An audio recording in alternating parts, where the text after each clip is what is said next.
Darkcast Network. Indie pods with a dark side.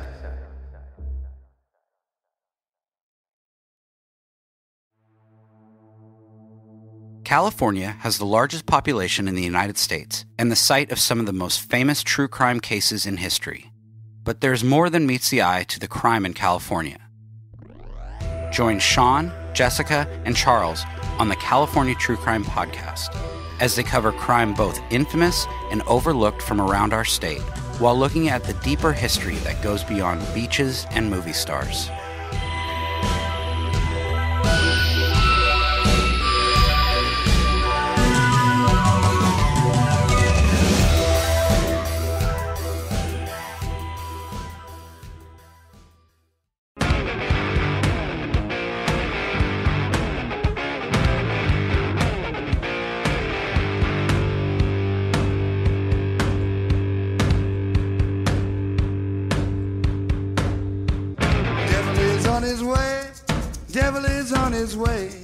Devil is on his way, motherfucker, the devil gonna make you pay. Fall to your knees, devil is on his way. Fall to your knees, devil gonna make you pay. Fall to your knees, devil is on his way. Mountain Murders is an Appalachian true crime podcast. Some content may not be suitable for all listeners. Listener discretion is advised. We say fuck a lot. Hey, y'all. Welcome back to Mountain Murders. I'm Heather. And I'm Dylan. Hey, Dylan. Hey, girl. How you doing? I'm doing wonderful. Oh, man, we dropped a couple of episodes this weekend. I'm feeling very good. We're in the podcast studio, which is our happy place. Yes, our happy empty place now. Yeah, we've started packing. So if it sounds a little tinny, that is why, because there's nothing left in this room but our equipment. Well, that's true. Dylan, it was a gorgeous weekend here in Western North Carolina. Now we have listeners all over the world. The fall leaves, well, they've slowly disappeared. The leaves done left. Yeah, so the color is gone. But we had a beautiful sunny day. I was able to get out earlier and take Rufus on a nice long walk. And it put me in just the best mood. Yeah, it's amazing what that old sun and that vitamin D will do for you. It's true. And, of course, we also get a dose of vitamin D every time you open your mouth. It's true. Yeah, probably not the same, but it makes us all happy, Dylan. Yeah, I give my wife a dose of vitamin D. No. I would like to give a shout out to our two patrons, Karen and Elizabeth, who have re-upped their sponsorship. Thank you so much. So they are responsible for today's episode. Dylan, we really don't have a lot of time to dilly-dally. This episode is a lengthy one, and there's so much information, and I wanted to make sure I told our listeners the best, most factual version of this case, because there's a great deal of misinformation that has been circulated on the internet, and I've even listened to a few other podcasts, and their facts are not the same facts that I have. And we've even watched a couple of really crappy movies. Oh, we have. So I just want to make sure we give a very detailed factual case. We're breaking up into two parts. We're bringing you part one. And I'm assuming if you're listening to the episode, you saw the title. We're going to be talking about the Boston Strangler today. Man, I cannot wait, because I've always heard of this case, but I've never dug into the details. And and the whole time Heather's been researching this, she's like, oh my gosh, she's learning a lot as well. And so, yeah, let's just dive straight in. Yeah, again, this is a case I'm not super familiar with, but through my research have managed to learn a great deal. And it's very interesting. I feel like this case sets some precedences for how serial killer investigations are now conducted in modern times, and how this case really changed, I think, a lot here in the United States as far as crime and investigation, task force, the FBI's involvement in creating the behavioral unit. What is that? The BAU, Behavior Analysis Unit. Yeah. Okay, you ready? Let's go. Yeah, see y'all buckled up over there. I'm ready to learn. The Boston Strangler remains one of the most notorious and enigmatic figures in the annals of American crime. Operating during the 1960s, the serial killer terrorized the city of Boston, leaving a trail of fear and uncertainty in his wake. A unique blend of brutality, mystery, and public intrigue marks the case of the Boston Strangler. 55-year-old divorcee Anna Slessers. By the way, I feel like before we get started, I do need to offer up a trigger warning. There are some pretty graphic depictions of sexual violence in this case. I have tried to limit the, I guess, amount of gross information that is available, but I do have to discuss some things that are going to be hard to hear.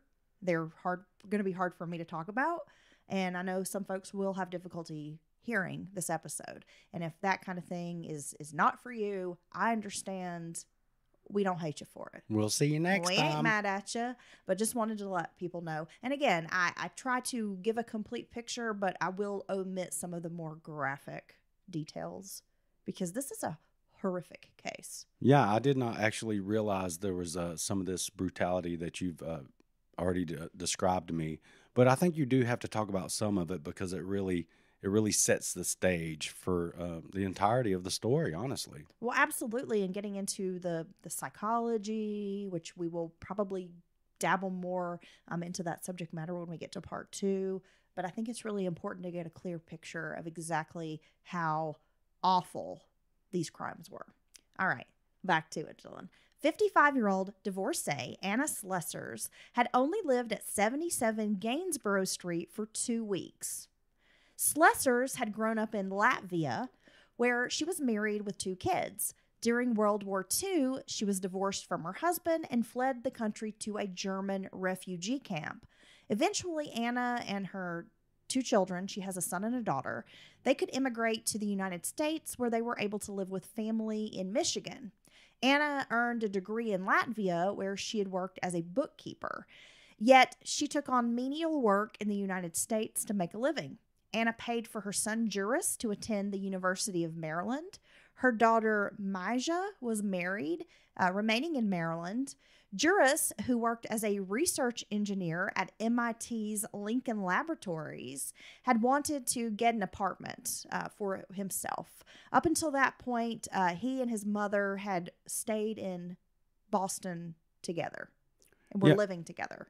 But now he's 25 years old, and he is seeking independence from his mother. So Anna, a seamstress who earned about $62 a week, moved into a small apartment in an area known as the Back Bay. Yeah, you see this sometimes. You'll have someone who has degrees in other countries, and then they come here.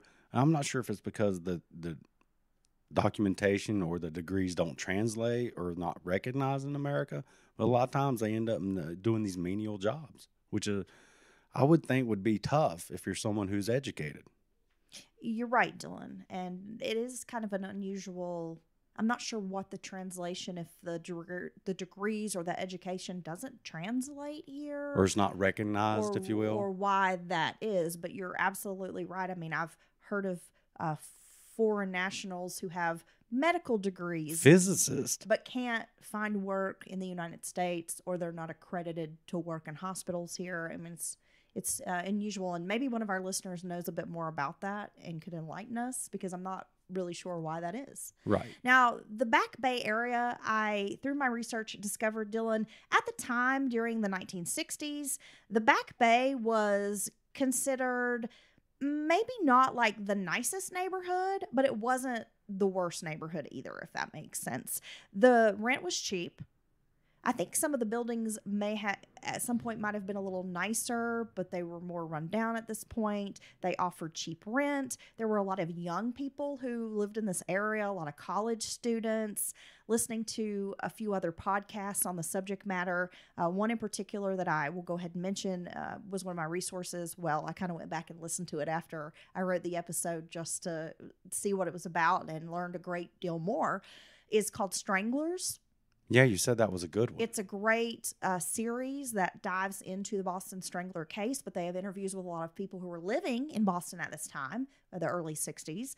And they were saying, this was an area just kind of full of young people, a lot of college students. You could walk down the street and there were lots of young college students drinking and partying in the bars and kind of hooting and hollering. Some of the young women who lived in the area at the time said they would see flashers.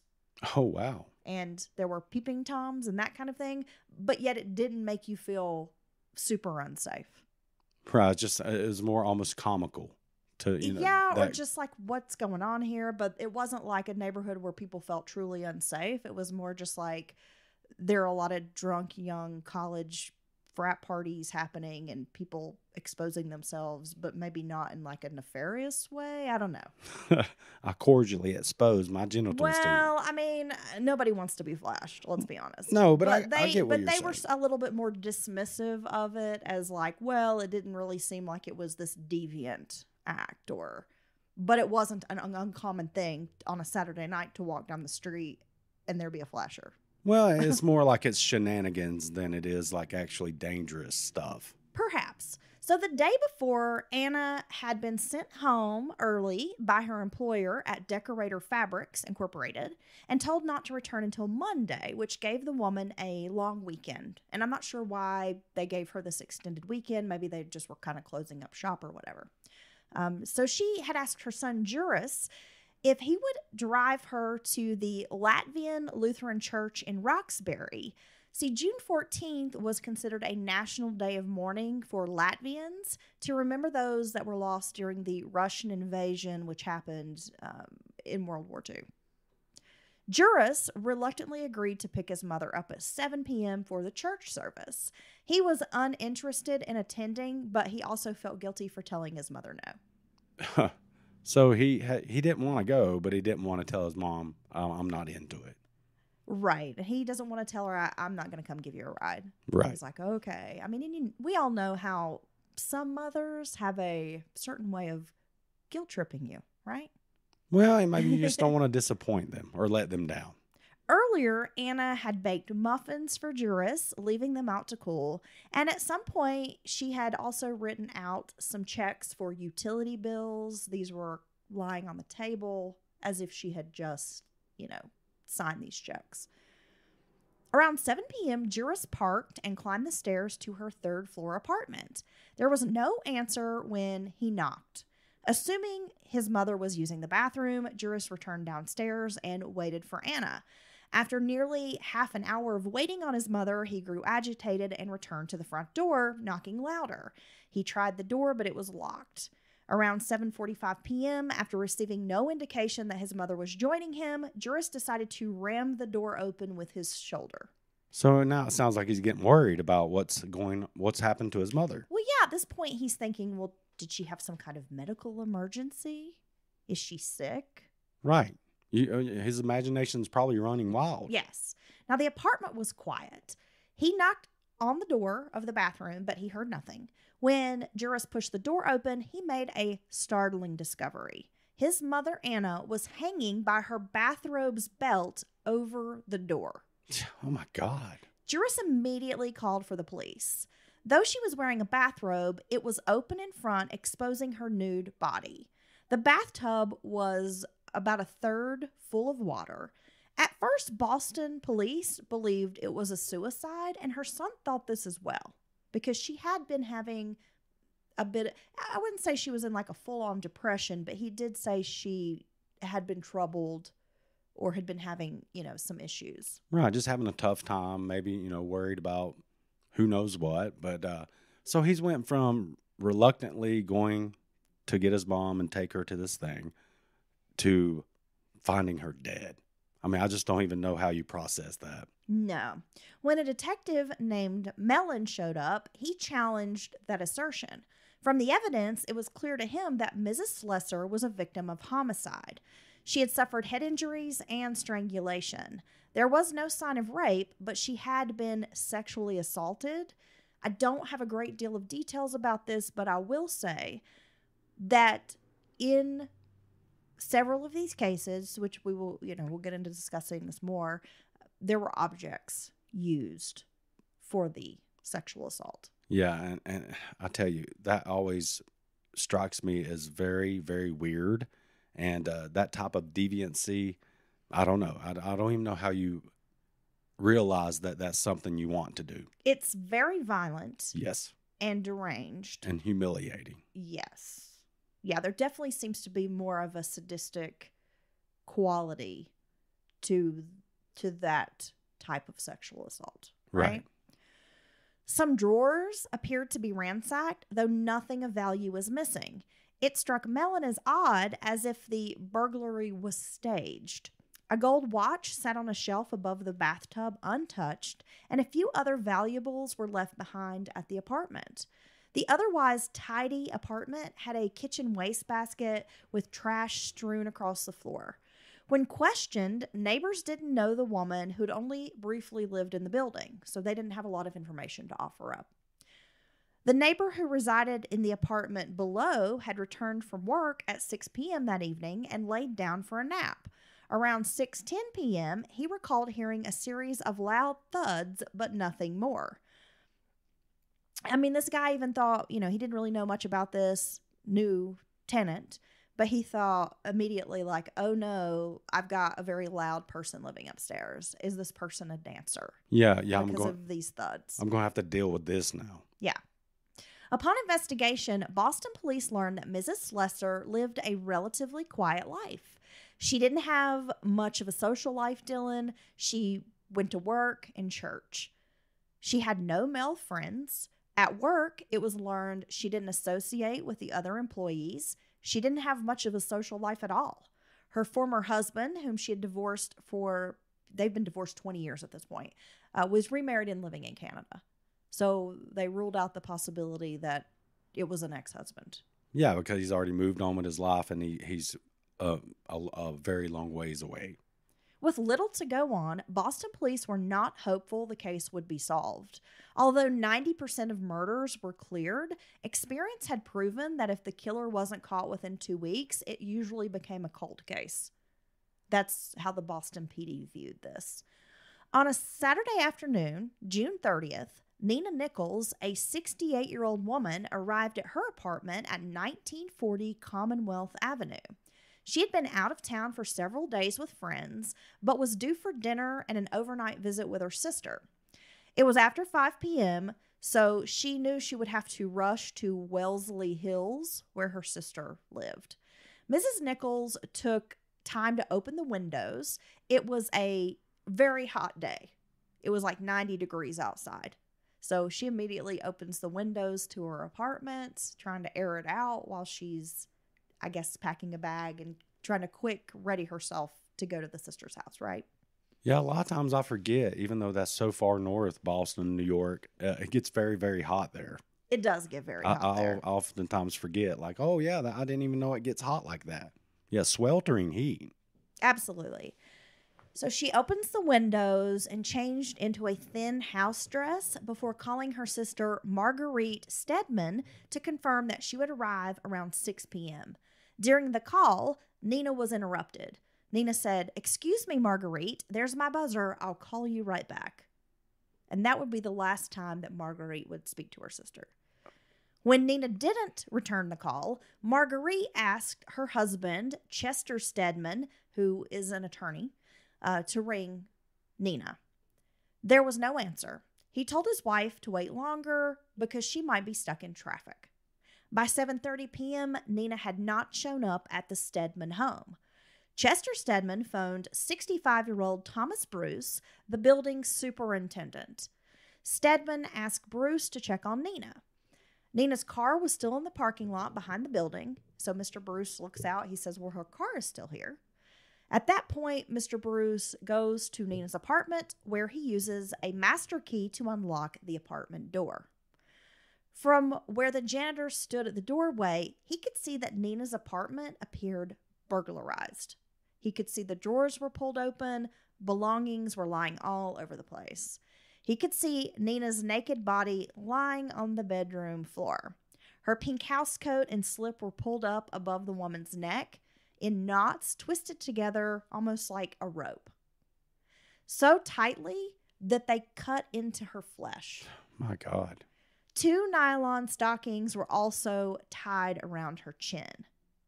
Nina had worked as a chief physiotherapist at Massachusetts Memorial Hospital until retiring 3 years before. She was widowed for 20 years, with her brother-in-law being the only man she had any kind of relationship with. She spent weekends with friends, sometimes summering at their homes in Florida and Maine. The woman had no known enemies. She kept no cash in her apartment, paying every bill by check. and it appeared nothing in her apartment of value had been taken. Nina was an avid photographer, Dylan, and she had a $300 camera, which was considered a very expensive item at that time. Right. Right? But it was, and likely was the easiest item to be pawned, this nice camera, but it remained in the apartment.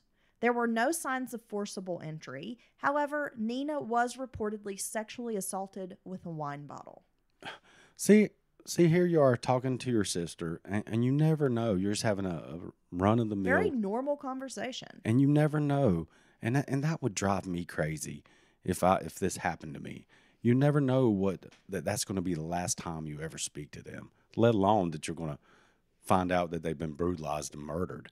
But I would never be able to stop thinking about what I should have said or maybe wish I'd said the last time I talked to them. But you always imagine that you get to talk to them again. You have no idea that's going to be the last time. That would drive me crazy. It would be very difficult. I guess that's why they say you need to make sure the people that you love know how you feel about them. Yeah. And try to always end on a positive note.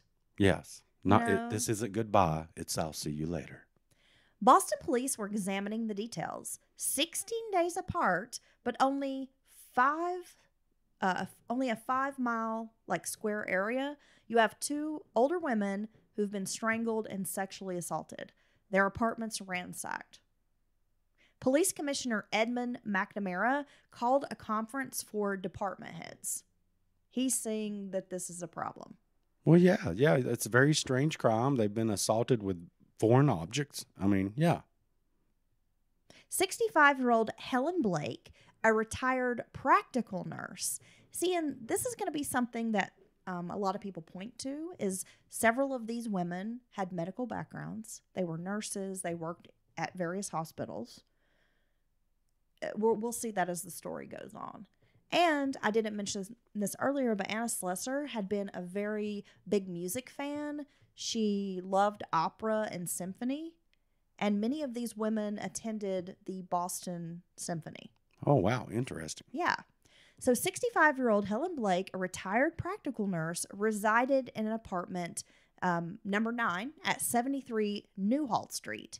She had a friendly, close relationship with her neighbors, 2 other women, Annie Winchell and Margaret Hamilton. Now, the women were in the habit of picking up their mail, which would be dropped off at their doors. They would usually stand in their dressing gowns, checking the mail, kind of standing at the doors, gossiping and checking in with each other for the day. Right. And I think maybe when you get older, you fall into these routines or these habits. But I'm a creature of habit. Maybe I'm an older woman trapped in my middle-aged body. We look forward to the mail running now. You rush to the mailbox and we go through it and see if there's any huge checks. There never is. And but no, I think it's just you fall into these routines, these daily routines, and it's the older folks like to stay up on their bills, keep everything even, and then they like to know what's going on around them. And hey, I would have no problem standing at the door and gossiping about. Well, you have these 3 older women. They live alone. I'm sure they're lonely. And they've got companionship in each other. And it's a good idea. You go every day at the same time. You check your mail. You are able to kind of check in with each other, make sure everybody's doing okay. Right. Kind of hang out. They're your friends. So, yeah, I think that'd be fun. Right? Helen was noticeably absent on Monday when Annie and Margaret fetched the mail. Come to think of it, they agreed, the last time anyone had seen Helen was Saturday after consulting with some other neighbors. They found out no one had seen Helen. The last time they'd heard from her was Saturday, but not since. By 5 p.m., the 2 women could no longer contain themselves. They borrowed a master key from the superintendent and entered into Helen's apartment. Helen, who was very tidy, had an apartment in disarray. So that's the first thing they recognize is out of the ordinary. Well, yeah, nobody just throws their stuff on the floor and rips drawers out of dressers and stuff like that. You're gonna find it's a striking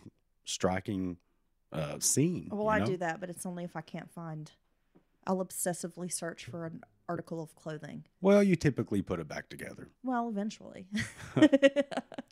I'm like, well, we I do have this issue, though. If I look for something and cannot find it, I will obsess over a pair of tights, a certain shirt, a bodysuit, something that I want to wear. Even if I pick another outfit, I will obsess over where it is, and I will go through everything until I find it. yeah. I've taken out everything from the closet and gone through every single hanger until I find what I'm looking for, because I can't stand not knowing where my things are, because I like to feel like I'm kind of organized in where my things are. I've noticed this happen before, and I'll be like, look, we were just going to have a little barbecue, and you've tried 19 outfits on. What is happening right But now? I can't find the shirt I want, Dylan. It's important. I know I'm neurotic. I can't help it. They've got this apartment in disarray, Dylan. Every drawer is open and emptied onto the floor. Too scared to enter, they lock the apartment and call for police. That was a good move. You think so? Well, yeah, you're scene integrity. Well, exactly. I was going to say they're preserving the crime scene.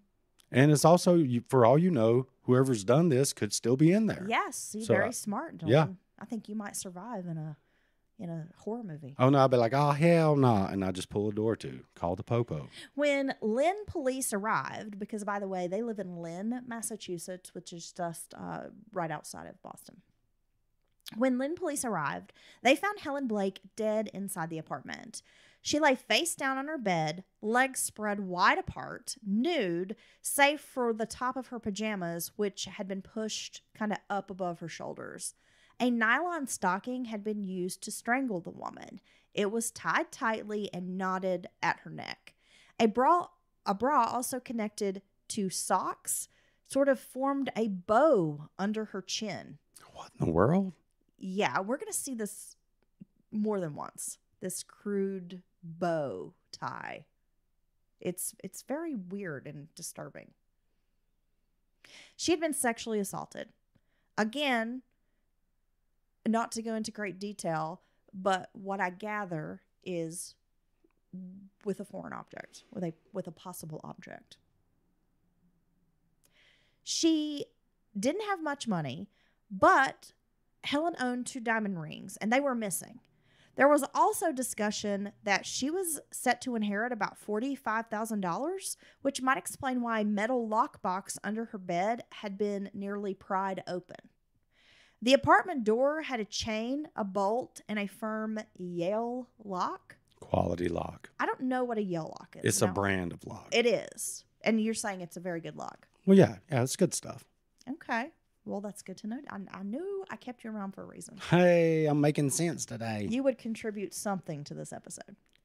There was no sign of forced entry. Therefore, Helen Blake must have allowed her attacker to enter. Yet, with so many neighbors, and let's be honest, these sound like maybe nosy, busybody neighbors. Yeah, they know everything that's happening, the comings and goings of the building. And I always say, maybe the door just happened to be unlocked. They always assume that you possibly knew the person who assaulted you or something, just because there's no signs of forced entry. But I think people get in the habit of, in the cities or anywhere near the cities, of locking their doors every time they come in and out. So I think that's a fair assumption But on it their is part. possible that, during this time, this is the early 60s. Right. And Helen maybe had been in this building for a while and felt comfortable. Maybe she hadn't locked her door when she had returned from getting the mail. Who knows? But regardless, none of these busybody neighbors had heard a single sound of a struggle. According to friends and neighbors, Helen was also not the kind of woman who would have gone down without a fight. Yet everyone who knew Helen thought it was ludicrous to imagine the woman wearing only pajamas, allowing a strange man to enter her apartment. She had been strangled in the kitchen, then carried to the bedroom where the assault had taken place. At least that's what police theorized. Police determined the assailant must be a strong man because Helen weighed around 165 pounds. Now, it's interesting to me, Dylan, that at this time, 165 pounds, they considered that to be a big girl, a hefty woman. Okay. And I'm like, husky that lass. sounds like that's not that much. No, but I will say, 165-pound person, male or female, it would be hard to move. So certainly, it's not a really small Right. person. So maybe we're just saying that, she was a stout woman. She had a build that would suggest that perhaps she, could be stout. We'll say that. But she was killed sometime between 8:15 a.m. and 10 a.m. on Saturday, June 30th. So in that short window of time. Yeah, and it's funny, like this whole apartment's been kind of torn apart, and all this, and assault in one room, and then carried into another room, and the fact that no one heard anything, that's kind of weird. Now, Nina Nichols was also sexually assaulted and strangled to death in Boston, less than an hour by trolley from Lynn, between 5 and 6 p.m. the same day. Oh, really? So 2 women murdered in the same day, similar circumstances. Wow. That's pretty wild. You seldom hear of something like that. Police Commissioner McNamara was wrapping up his conference on Anna Slessor's and Nina Nichols when told the news about Helen Blake's murder. His words were, quote, "Oh God, we've got a madman on the loose." 3 strangulation homicides in a 2-week period was just the beginning. Boston would become a town besieged by terror as an elusive killer managed to enter locked apartments and leave behind no clues. McNamara jumped into action. He canceled all leave for officers. Every detective was assigned to homicide. A roundup of all sex offenders was ordered. A check of males between 18 to 45 who had been released from mental hospitals in the past 2 years were questioned. See, and back then there was no, is this okay or is this politically correct? He's kind of jumping into action there. He's almost putting his own task force together, bringing all the manpower in. And, yeah, I mean, what can you do? One order read, quote, "Special attention should be paid to persons suffering from paranoia of mother hate." Okay. Because at this point, police are beginning to theorize the attacker targeting these women who are like older, middle-aged women. I wouldn't call them elderly. I mean, they're ranging from like 55, into their 70s. That's the victim profile at this point. I mean, these are not like elderly women. These Right. are like older, middle-aged women. So the police are theorizing this has to be someone who hates his mother. Well, and I think that's a pretty good theory. And some of them were pointing to the film Psycho and saying, like, we have a Norman Bates on our hands. We have a man who's like obsessed with his mother and hates his mother, terrorizing these women. Well, I think that's a fair assumption, and they're just trying to wrap their head around this because, they're finding these women in these very shocking states, and poses and stuff. So, that's got to be shaking the police to their core, Right, so police ran with this theory that it was a younger man who hated all older women because he hated his mother, attacking the women who symbolized his mother. And it's a solid theory. And this is actually something we've heard time and time again when it comes to many of these serial killers, especially ones who do target older females. Law enforcement officials appealed to women. Keep doors locked, allow no strangers to enter your residence, report all prowlers or unknown persons. An emergency number was set up, and it was DE-81212. Nice phone number, huh? Yeah. To be called day or night to report any suspicious activity. So they're not They set up the hotline. They're not really showing the sometimes prevalent when they don't want to admit that crimes are connected, or you have someone going around doing this over and over. They seem to be moving pretty fast. They do, but we'll get into this here in a few minutes. They still don't want to come out and admit this is the work of one person. Oh, okay. Right? They're trying to be vigilant, but they still haven't made Official statements. official connection. Okay. Right. Okay. Which maybe they know it, they just don't want to say it. Well, this is all happening in a very small window, in my opinion. And we'll get into it more, but we also have to think about the time period. I mean, this is the very early 60s. We didn't have a term for serial killer yet. No. No, it's true. Or they didn't even think like that. You know, they didn't think that there's someone out here hunting people. Right. Right. Evidence was collected from the 3 apartments, including rugs, runners, linens, blankets, and floor sweepings, and they were all sent to the forensic lab. Tested were minute items like a thread from a man's suit to a single human hair. After all, it had been a piece of wood that had helped solve the Lindbergh baby kidnapping. So at least they are taking evidence, no matter how minuscule, seriously. I'm actually rather surprised that they're doing things like sweepings and, nowadays they're going with a vacuum and get all the fibers. But it sounds like even if it's in the most basic state or method, they're actually trying to analyze fibers and hairs. So I'm really surprised they were even thinking like that in the 60s. Right? And that's why I say I feel like this case really kind of set a precedence for future investigations. It was on July 11th around 10 a.m. when a chambermaid entered a cheap motel room to clean up. Moments later, she departed the room screaming. Inside, a nude woman lay across the bed. She had gray hair and her clothes were draped over a chair, but all identification had been removed. The woman had been strangled with bare hands, an autopsy would reveal. She and a man, appearing to be intoxicated, had signed in under the name Mr. and Mrs. Byron Spaney, listing a Catholic convent as their home address. The victim would be identified as Mrs. Margaret Davis, a 60-year-old widow from Roxbury. She had actually known the nuns at the convent as they had been trying to help her with alcohol addiction, which had plagued her life. There was no clothing item used this time and no prominent positioning of the body, so police were unsure if the murder was connected to the others. Boston at the time was considered quite conservative.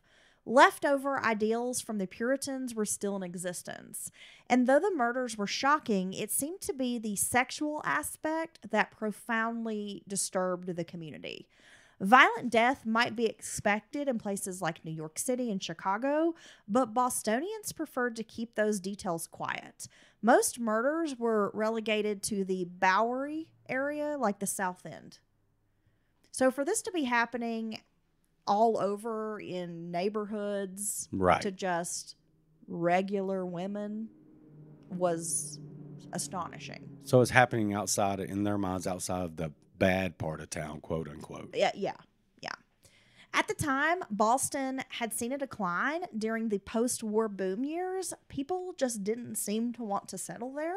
But in the early 1960s, industry was showing up again, including Prudential Insurance Company, which had made a $200 million investment in the city. National Aeronautics and Space Administration installations were growing around the city. It was a new Boston in the making. Not to mention President Kennedy was in the White House. So they've got their own local golden boy in the White House. So it's kind of bringing this new renewed image to Boston. Perhaps the residents didn't want to ruin a good thing. The crimes would show a completely different picture of the city and shock the world. So while they're trying to build a new image and brand and attract businesses, attract new residents, the president's from this area, it's a great place to be, they don't really want to publicize we've got brutal murders happening to regular, just working women. Yeah, not only brutal, just the almost taboo in nature with the sexual deviancy, with the posing and the assault with the foreign objects. Yeah, these are types of things that people just don't want to discuss. Well, you don't want to think about it happening. No, you almost can't imagine that it's really happening. Exactly. You know what I mean? You want to be like, oh, maybe they were mistaken, or maybe it's not really that. And these are people, again, who are very conservative. You have a large Irish Catholic population in the city. And they don't want to imagine there's some sex fiend out there doing these horrific, unimaginable things to people. I did not know. Of course, strangling is very brutal, up close and personal. I think you got to be a certain type of monster to do that. But I did not realize all this other stuff was mixed in with the victims, as far as the posing and the assault with You're foreign welcome, objects. Dylan. Thanks. I'm here to educate. I appreciate it. McNamara, the commissioner, reached out to the FBI and asked for a specialist in sex crimes to conduct a seminar as soon as possible with the Boston Police Department. I mean, this guy's very forward-thinking. Yeah, he truly At is. the end of the day. Yeah. He would send 50 chosen detectives to the training. After they had completed the course, McNamara planned to assign them to these strangulation cases.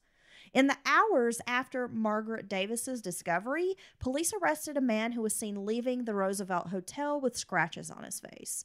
It seemed that her murder stood on its own and was not connected to the others.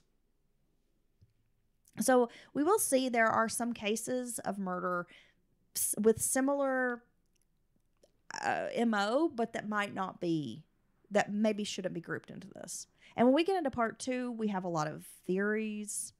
We'll talk about some of the cases that I would say people who with a lot more knowledge than myself don't believe are actually part of this, or think there may have been multiple criminals, multiple killers. Well, yeah, you get that, and you have, it's not like no one ever gets strangled. So, I mean, it does happen. But, and you also get the sicko copycats that, when you have that. And again, part 2, it's going to be a big discussion. We have a lot more to discuss in part 2. Yet Boston police were still not sure about connecting the first 3 murders. Boston had a large concentration of single women and women living alone. Public image aside, the idea of a homicidal maniac on the loose could utterly demoralize a city like Boston.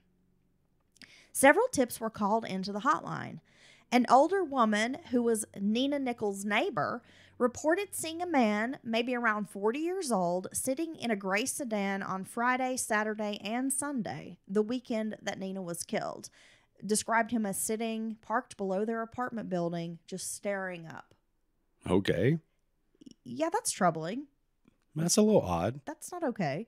A 22-year-old woman who lived not far from Anna Slessor's apartment was followed home by a man who tried to strangle her with a wire, but she managed to escape.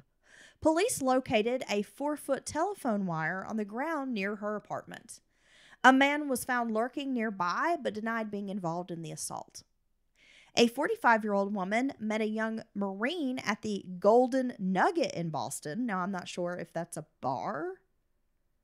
Well, if it is a bar, I would go there and have a drink. A casino?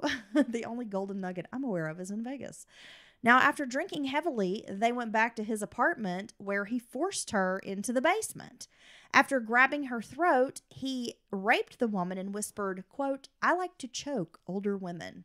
Oh, my God. So she reported that to the police. The FBI sex crime seminar got underway in early August. Many seasoned detectives were shaken after the lecture. They learned about 50 different types of sexual perversion, deep compulsions, different sex categories, and symptoms of these like sex-related illnesses, if you will. They discovered a great deal more about how some sex crimes escalate. Like, for example, a man who might expose himself to children might later need more stimulation. Then rapes and murders could follow. Yeah, it's almost like they're practicing. Because at this point, I mean, today, this seems kind of common knowledge, especially for those of us who are true crime enthusiasts or have this interest in true crime. Like, we kind of know this. But you have to think about in the 60s, most everyday people, they didn't have this information. Even law enforcement didn't know a lot about sex crimes and this kind of deviancy and the psychology behind and how these crimes might escalate. Right. At first, it may be though, like you said, no one wants to be flash, but they don't realize this person could go on to murder, rape. With their newfound knowledge, the detectives were sent back out to work the cases again. They interviewed more suspects, persons of interest, because now they're armed with this new information and they kind of have a whole new way of looking at these cases and the questions they should be asking and what might stick out, details that might stick out. Yeah, something they may have paid no attention or very little attention to before now could be a red flag. So again, I think this McNamara guy, he's pretty on top of his game. Well, it seems like he's trying to get out in front of it and, trying to just, which is very fortunate because, well, just warning, even to a small degree, warning the public to be on the lookout, report any strange people, things like that. I think that is what, when they do believe they're connected, but they're reluctant to tell the population, I think that's what they're missing out on. Warning people to be hyper vigilant, and maybe, you never know. You might catch the guy because he's, casing somebody's house or something. You're right, Dylan. On August 21st, Ida Urga, a 75-year-old woman, was found strangled in her locked apartment. She lived on the top floor at 7 Grove Street, a 5-story brick apartment building in Boston's West End. It had once been a very lovely area, but at that time was kind of run down, and people referred to it as the wrong side of Beacon Hill. Huh. Mrs. Urga had been a widow for 30 years. She rarely left her apartment after dark and was known to do like small amounts of shopping. The way it's been described about Mrs. Urga is that she was precautious. She liked to go out after dark. She tried to do small amounts of shopping, kind of here and there. She wasn't really one to go out very often. She had been dead for 2 days when discovered. Though a pillowcase had been tightly tied around her neck, it was manual strangulation with hands that killed her. She had been sexually assaulted too. Her purse containing cash was visible in this 3-bedroom apartment, untouched, along with several pieces of gold jewelry. She had been seen 2 days before on Sunday when she had met a friend at the Boston Common where they had sat in the sun together. She left telling her friend, quote, "I want to get home before dark." Around 1 p.m., she phoned her sister to say she had half a cooked chicken that she was willing to give her. "It's too hot to cook. Let me give you half this chicken." I think the reason possibly he's picking these victims in this age range and all that is because it's an easier victim, if you will, as far as strength-wise. They're older, and the likelihood that they live alone, which gives him time to do whatever crazy, sick stuff he wants to do. So maybe, I think in my mind, if I was an investigator, I'd be wondering if that's why he's picking these particular women to assault. Well, Dylan, that has been mentioned. There are investigators and folks tied to this case who think that's one of the main motives for attacking women of this certain age. Right. Yeah. Yet her sister didn't hear from her again after she called and said, "Hey, I have this chicken." She never called back. 2 days later, her sister called the building manager on Tuesday evening to see if he would check on Ida. The woman was found lying on her back on the living room floor wearing only a nightdress. It was torn, exposing her body. A pillowcase was discovered around her neck. Now, Dylan, this is a very descriptive, brutal thing I'm about to discuss. So again, if you're listening, these types of things affect you, you might want to skip ahead a couple of minutes. Okay. This woman, it was a very intentional posing, okay? The woman's body had been propped up with a pillow under the buttocks, and her legs were spread wide open, and they were placed on chairs as if in an intentional obstetrical position. So you can imagine when ladies go to the gyno and we put our feet up in stirrups, you know what that looks like, right? You can imagine. So this poor woman has been propped up and her legs spread and legs placed in these chairs, almost like putting her feet in the rungs of the chairs to keep her there. Oh my God. And one bit of research I found described it as her legs were spread about 5 feet apart. So she's splayed. Yes. She's like almost to the full width that she could possibly be spread apart. The killer had placed this poor woman in an awful position so that one could not escape seeing it when they opened the door. Yeah, that is just sick. It's very sick. It's fucking sick. See, not only are they humiliating their victim after even post-mortem, they're also, I think they're getting off on the idea of someone discovering them like this and the shock. Now, My main resource, which I will give later, is a book, Boston Strangler. And it did not provide me with this information. But one of the, and see, again, there's some misinformation out there, so I'm not sure, but I thought I would mention it, is that the building superintendent had actually sent his 13-year-old son to check on this woman. Oh, my God. And that it was a 13-year-old who found her. But I have not been able to verify if that was accurate. But just imagine anyone finding this. Let alone would a child. Be horrible. But yes, a young boy to see this. Terrible.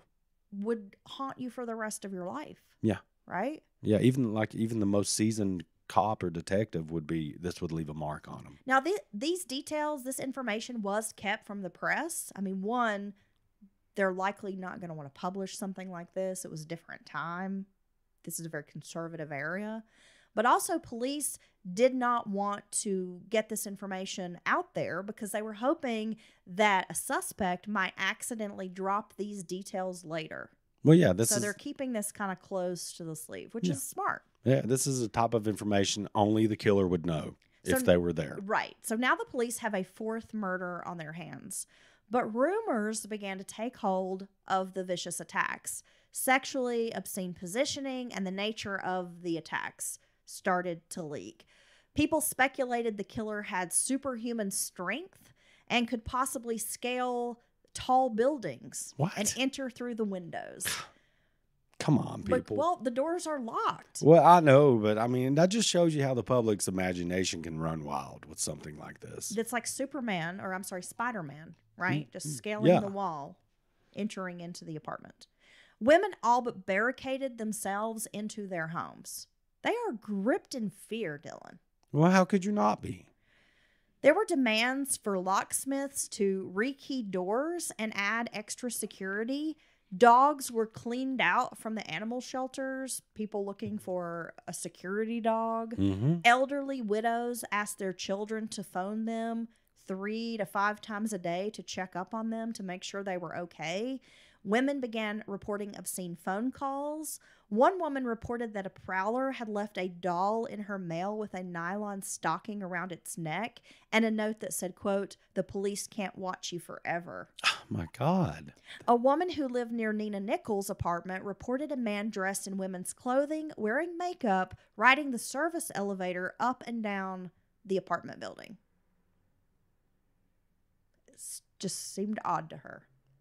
Well, I think most people would find that odd, especially back in the 60s. That's something that you wouldn't expect to see.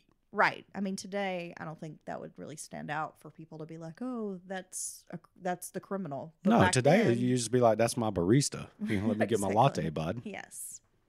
They, them are giving my latte. Yeah. Exactly. Well, that's fine. I just want a latte. But it's a different time. One woman began taking meticulous notes about her neighbor's activities, documenting his comings and goings in a notebook. She took a keen interest in this neighbor who happened to be a doctor and began almost stalking his movements. And later, she's going to try to turn all of this over to police. And say, I think I've found the killer. Yes. Wow. But that's the kind of vigilance people were taking on, these very vigilant activities to try to help because everyone is scared shitless. Well, and some people, it may make them feel more safe and secure if they're being proactive, and the way they see it, they're being proactive, trying to do something about it. The Boston Herald published an editorial entitled "Hysteria Solves Nothing," which quoted the statistical improbability of becoming a murder victim. Yet people were terrified. The opinion piece did little to assuage fears. Not only had these women been victimized, but the entire city was being victimized. Single women of all ages were living in fear. They were on edge. Many couldn't sleep at night. Petrified, women were refusing to leave their apartments. It was just unfathomable. I mean, you have to consider, again, the time frame. The word serial killer, as we mentioned, has not yet been coined. The idea of one person committing these atrocities was shocking. Think of school shootings. How before Columbine, we would have never thought it was possible. No. And we didn't even have the term school shootings No. or mass Active shooters. We were just like, yeah, that would have made no sense to me in 1990. No. But in 1998, 99, I knew exactly what that meant because of Columbine. So, I mean, now it's commonplace for us to talk about. But at this time, it just wasn't. And people were looking at their neighbors, their pharmacist, their milkman, and thinking, you could be the killer. It could be anyone. See, this is terrorism. This is domestic terrorism. I mean, this criminal, this monster is achieving what terrorist cells and groups would love to do this effectively. Getting people to change their daily routines to live in fear 24/7. I mean, this is what they dream of, and this guy's achieving it. And I think they should actually saddle people like this with a terrorism charge. I'm sorry, because this whole metropolitan area is living in fear every day. I listened to an interview with someone who was residing, in and around the area at the time of the Boston Strangler. And this woman who wished to remain anonymous, it was an interview, was saying how she was 15, 16 when these happened, and that up until she was in her 30s, that she had this extreme anxiety and paranoia, and it caused her to have insomnia, and that she spent like decades living in fear, thinking she would become a murder victim and that someone was going to break in her house and kill her while she was sleeping. And you lived in an area around D.C. when the D.C. sniper thing was happening. Oh, yeah. And so you can attest to the fact that people are just, you would see people, you've told me, running through the parking lot like zigzagging to go in and pay for damn gas and come back out. People looking over their shoulder. People just, I remember opening the front door of my car and the back door of my car. Oh, to protect yourself. And so it created a little, like a little square for me, and pumping my gas and like hiding down between the two doors, waiting on ducking down and waiting for the pump to finish. Jeez. That's scary. And we have a friend a karaoke friend, right? And he's from Maryland, and he lived there at the time and was actually working in news and was like a cameraman and covered these crimes. And the first murder that was in Kensington, like a mile from my house. Wow. And he was there at the scene. I mean, we've had a very, interesting discussion about what it was like living there. And it was terror. It really was. And these people are being terrorized, as you mentioned. I mean, this is true terror, to not know who the killer is and just attacking at random. It's very scary. And I have no doubt that people who live through this carry it with them and PTSD. And with this serial killer, you have some that they'll have a lag. They have a murder that pops up every couple of years, a victim. Right. But these are so close. Yes. You have two in the same day.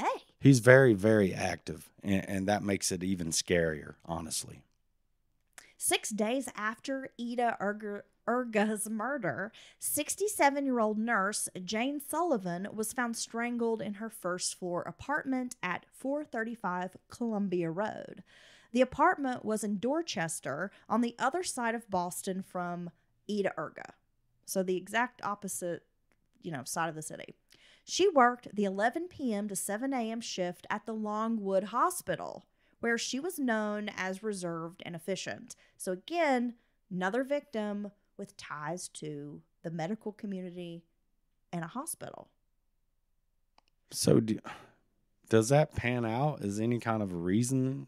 I mean, are they connected like this, or is this just a happenstance? Well, it seems to be a happenstance, but it's just a very strange coincidence, right? And I don't know if it's just because maybe women at this time, that's one of the predominant, that was sort of one of the predominant fields that women worked in as nurses and nurses' aides and that kind of thing. But it's a very strange coincidence, right?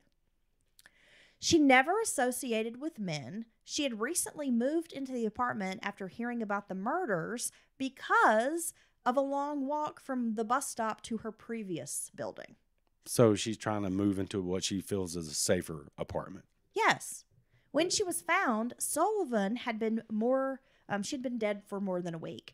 She was face down, submerged in bath water, with her buttocks intentionally exposed. So almost like draped over the bathtub. The morbid irony And the fact that she moved into this other apartment to feel safer, but in actuality, it put her in the sights of the killer. Or just, it just happened. It's just, that's really kind of messed up if you think about it. It is. And we have another victim with a similar situation that we're going to discuss, and it's pretty fucked up too, Dylan. She had been strangled with 2 nylon stockings. Evidence showed the women had been murdered in another room, or that this woman had been murdered in another room and then carried to the bathroom and posed in the bathtub. So again, this is another victim who was murdered in one room and positioned in another. Yeah. She was found dead on Thursday, August 30th. Her estimated time of death meant she had been strangled probably around 10 days earlier. They said a week to 10 days, but they're thinking more like 10 days within a 24-hour period from when Ida had been killed. Ida Erga's son, Joseph, noted how similar Sullivan resembled his mother at first glance. When he saw a photo of Jane Sullivan, he actually thought it was his mother. Wow. Because they looked so much alike.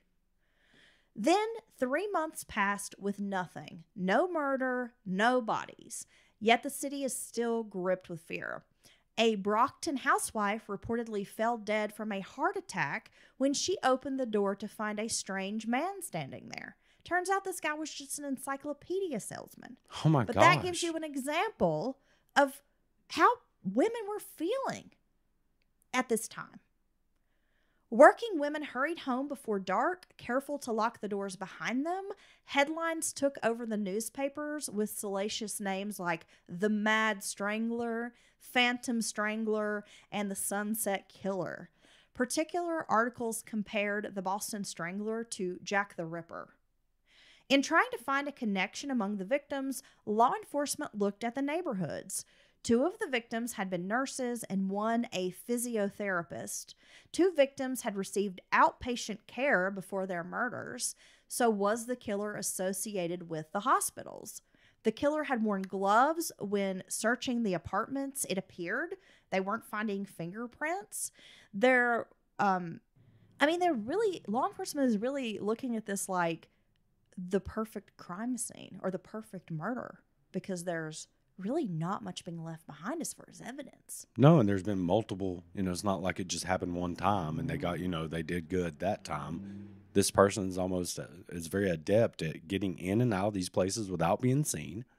They're not sure how he's making entry into them because they're assuming that most of them have been locked doors and leaving not very much evidence at all behind. But at the same time, taking time, that comfort level has got to be disconcerting to investigators as well. It's like he knows he's not going to be disturbed, and he's taking the time to do these things, like with the assaults, with the foreign objects, and the posing of the victims.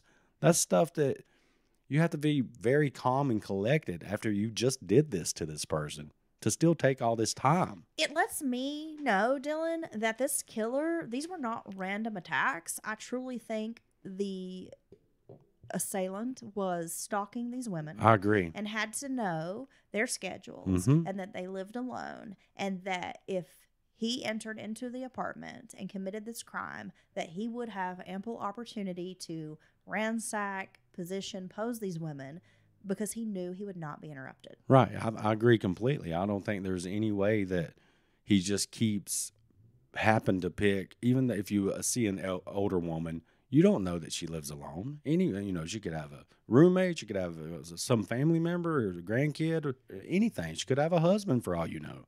So I definitely believe he stalked his victims. Well, the fact that he's ransacking the apartments but not really taking anything and wearing gloves, the police wondered if there was like an item in particular that the killer was searching for. Psychiatrists tried to analyze the strangler. 2 well-known doctors agreed the killer likely worked a regular 9-to-5 job and blended into a crowd. They speculated he committed the crimes on his way home from work so as not to be absent from a day job or be away from home at night. This would explain his phantom quality. He was invisible because he could shift in and out with everyone kind of moving around him, bringing no second glance. So and this is a person who is just going to blend right in. Right. And not stand out. He doesn't look like a crazy mean guy or anything. He's normal seeming or in appearance. And if someone did happen to catch a glance, he just looks like every other Joe Right. Schmo. So if you saw him walking down the hall of the apartment building, he's not going to draw attention unless you are just being hyper vigilant. But he's probably just going to look like any regular person walking around, perhaps a maintenance man, right? The knots used by the Strangler, I wanted to mention, were a couple of different knots, by the way. One was a granny knot, a square knot, and then several victims have a double half hitch. So the police wondered if the murderer had an occupation associated with being a sailor, a surgeon, a warehouse packer, maybe a newspaper wrapper, or even a shoe salesman. So these ideas were all checked against suspects, but brought little results. And I do know, I'm not going to say I'm an expert on knot tying, and I'll be honest, I'm terrible at it. But I did have to go through like seamanship courses when I was in the Navy, and they teach you that. Plus, I had taken like a water activities class with kayaking, and we learned a lot about knot tying and ropes. So I just thought I would share what a double half hitch knot is for those who may not have been Boy Scouts or Girl Scouts or in the Navy. It's not something you do by accident. Is that right? No. So a half hitch knot is often used in mooring, like a boat to a pier, that kind of thing. It is a nautical knot, and some people might even compare it to a clove hitch. They do have similar qualities. There's only a slight difference between the two. And if you see a double half hitch knot, it has a pretzel appearance. The hitch does. It might be used to secure an animal or like an item to a ring, a pole, a bar, or some kind of post. And it's not a secure knot necessarily, but it's a good knot for like a strangler. Okay. Because you can sort of easily, it's almost like a garrote. Like you could easily kind of I see. Work it, if that makes sense. Yeah, that does make sense. So again, they're curious about these knots. Suspects were pouring in all the time. Some were tips were sent in anonymously. Others were individuals brought in by police for loitering, being peeping toms. One man reportedly stole women's undergarments in this particular neighborhood, so he was arrested and brought in. Some alcoholics turned themselves in for fear they had carried out the murders while blacked out. Oh my gosh, dude, you need to turn yourself into AA if you're worried. He's like, I don't know. I'm not sure. You know, I just woke up and maybe I did it. I've been drunk since Thursday. You do that pretty well. Well, I am accessing my spirit animal, which is actually Otis. Is like an old hobo? No, it's Otis from Andy Griffith's show. Oh, okay. Yeah, that's my spirit animal. So like the lovable town drunk? Yeah, I'm not dangerous, you know, I'm just affable, you just need like a warm bench to sleep on. Nah, just let me sleep it off. Yeah. But Andy never charged him with anything, so Otis's record's clean. Well, unfortunately, you were in your wife's jail. Things are different. And I'm not a nice jailer. Holy shit. On Wednesday, December 5th of 1962, Sophie Clark left the Carnegie Institute for Medical Technology around 12:30 p.m. for her apartment. The apartment was shared with two female roommates. It was located on the 4th floor of 315 Huntington Avenue near Back Bay, only 2 blocks from where Anna Slessler lived. She needed to return to school at 2 p.m. for a class photograph. So people were not quite sure why she would have left, taken this hour and a half to go back home. She wrote an incomplete letter to her fiance during the break, and it was discovered at the crime scene. So law enforcement speculated she was writing this letter when she was interrupted. At 5:30 p.m., her roommate found Sophie lying dead on the living room rug. She had been strangled with a pair of nylon stockings twisted so tightly into her neck that they were nearly lost and embedded like in the flesh. My goodness. Her white slip and white elastic belt were also found around her neck. She was nude, had a bathrobe opened, and she wore black stockings and garter belts. Her bra was torn off, her glasses broken. The woman was still wearing penny loafers. she had been sexually assaulted. There was evidence of a struggle. The apartment, again, totally wrecked.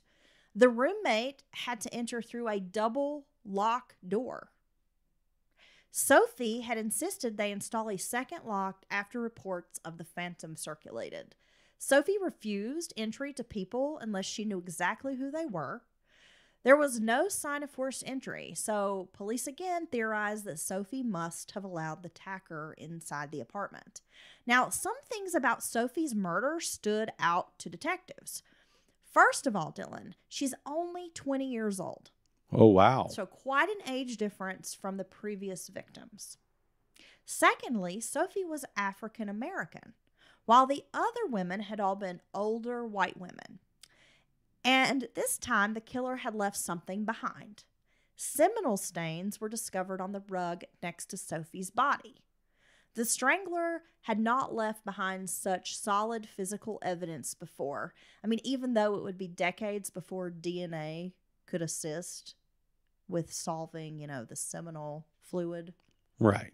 The identity of the ejaculator, right? For some, and we're diving into theories in part 2, the Clark murder represented either a copycat killer or a complete 180 from what the strangler had been doing. Now, Dylan, in most cases, serial killers, they don't really change up their MO, right? Like if they have a type, like the older middle-aged women between 55 to 75, it's pretty rare for a killer to go in a different direction, like go for a younger victim, especially one of a differing race. Right. We don't see that. Now, with some serial killers like Samuel Little, he didn't care. He was a killer of opportunity. Exactly. So again, I'm not so sure that's a good argument to say, well, we don't think this could be coupled in with these murders. Because I think a serial, you can't predict what they're going to do. No. These are deranged people. Well, they're not reasonable people. So you're trying to, apply logic and reason to everything they do. I mean, just one of these crimes should let you know that they're off their rocker and they're not, totally viewing things the way you do. I mean, a lot of the investigators and profilers and folks who are, studied in the Boston Strangler point to like Ted Bundy and his victim profiles. I mean, he liked, women in their 20s with long brown hair that parted in the middle, and they all kind of had a very similar look. Right. But I just don't think that's true. And though many former FBI agents and psychiatrists have pointed this out to explain Sophie Clark's murder as not the work of the same killer, I mean, again, I think we're discussing these deranged psychopaths and anything is possible. And this really could be, he could be a killer of opportunity. Yeah, he or could as you mentioned, he was practicing on these older women, thinking they're weaker, they're easier to overpower physically. More vulnerable. And then now he's moving on to something new. Or he just saw his chance and he took it. Right. Also, it has been reported that Sophie was afraid of living in Boston. She had asked her mother months before if she might be able to transfer to a different college in New York. Sophie's roommate recalled promising the woman's mother that she would, quote, take care of her. After Sophie's mother, the roommate didn't know how she would find the strength to tell Sophie's mother what had happened. Oh, my God. That's terrible. And this woman, I listened to an interview with her, and she felt immense guilt about what had happened to her roommate. I understand that. And, but I mean, it's not her fault, obviously. And I'm sure maybe there's survivor guilt to a degree because that could have easily been her there instead of her roommate.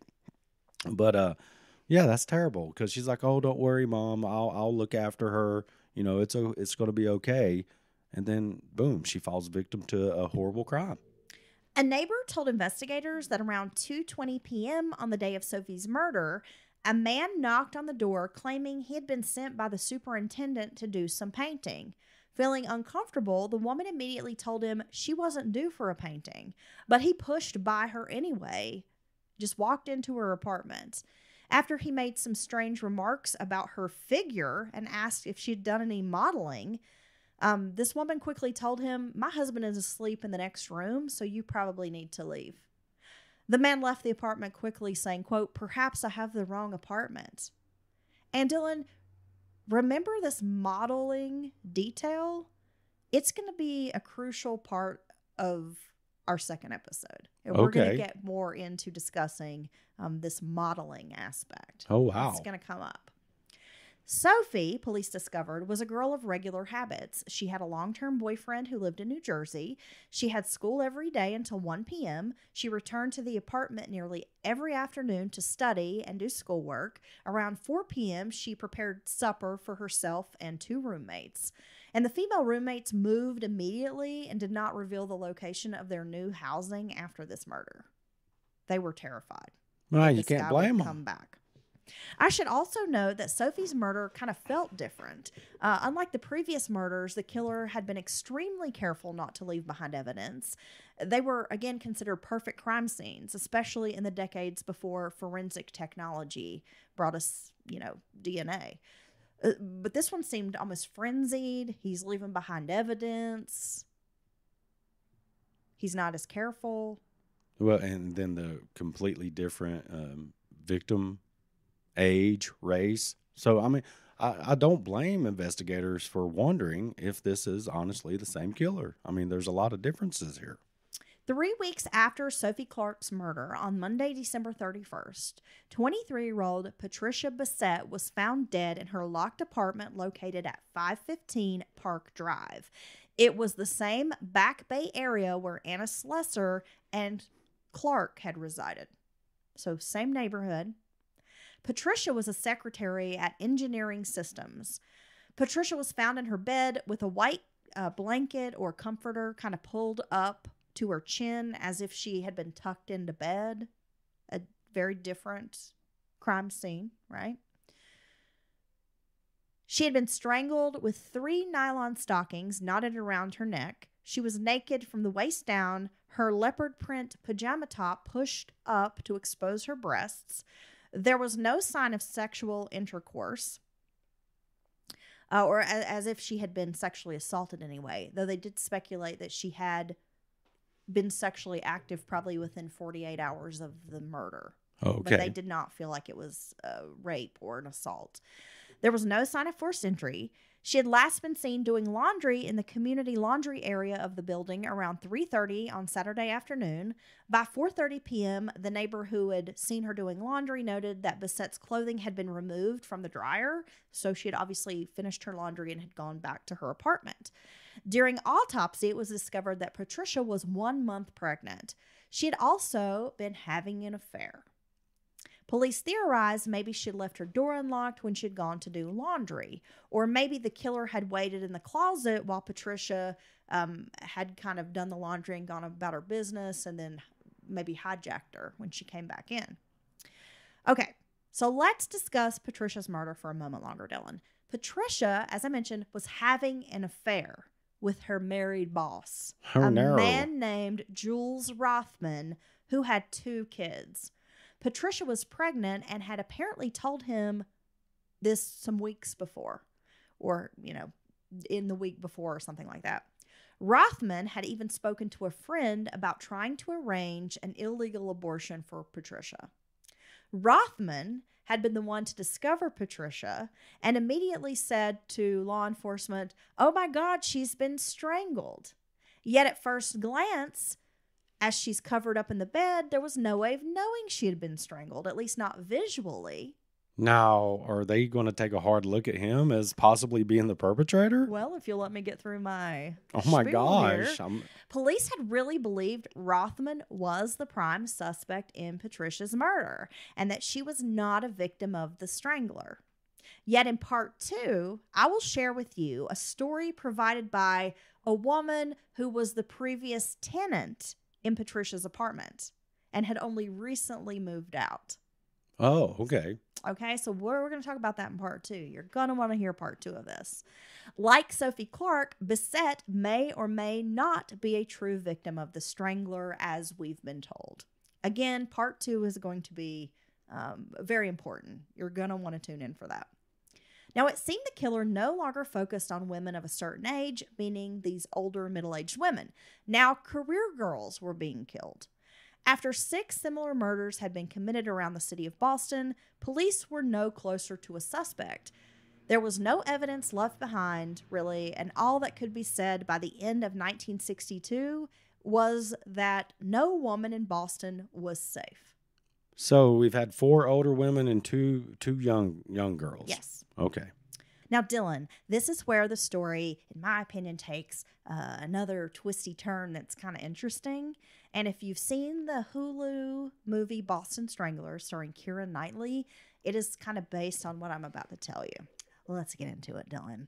On the morning after Patricia's murder, Jack McLean, city editor of the Boston Record-American, called in 2 reporters, and these are 2 female reporters, Jean Cole and Loretta McLaughlin. Both were married women in their 30s who had young children. And though it was not entirely common to have women journalists or women reporters, some papers did, but these women were usually like relegated to very fluff pieces. Right, like a kitten getting stuck in a tree. Yes. Just kind of these bullshit Or the stories. new firehouse opening down in the neighborhood. Edna's prize goose won a blue ribbon at the county fair. So not hard-hitting investigative journalism. No, but these women were very talented writers, and they're really good at what they do. Both had earned recognition as journalists and frequently worked on medical stories. Jean, for example, had recently gone undercover to expose issues in Massachusetts nursing homes. Like, she dressed as a nurse, got jobs at these places, and went in and exposed horrific conditions, that they were understaffed, abusing patients, Wow. that these people were not receiving care. So these are serious journalists. That takes guts to do something like that. Loretta had already approached McLean about working on a strangler's story because the murder of Ida Urga had deeply troubled the woman. Now, McLean felt the women, these victims, were, quote, nobodies. And who would want to read articles about these nobodies?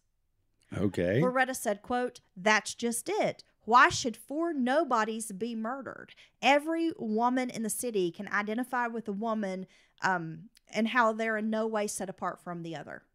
I couldn't identify with them if they were celebrities, but if they're just like the rest of us, they're sisters under the skin to every woman who reads the paper.